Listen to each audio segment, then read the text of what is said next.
Meet our last old trolleybus at the museum centre Vapriikki in Tampere.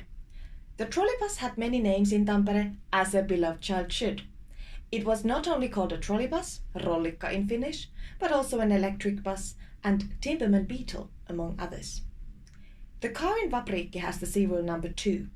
It was manufactured at Valmet factory. At 11 a.m. on December 8, 1948, the first passengers were allowed to drive the trolleybus. Trolleybus route number 1 ran between the central square and Harmala district. The length of the route was just over 5 kilometers. The first line was a test line. In total, 4 of these trolleybus lines were designed in Tampere. The total length of the routes was 37 kilometers. A trolleybus has overhead wires that look a little like Timberman Beetle horns. Even a street in Tampere has been called Sarviaakon katu after them. The overhead wires were hung on a pendulum suspension principle.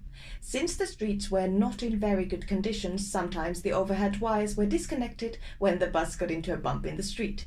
This meant the bus did not receive any power and had to be stopped to wait to get fixed.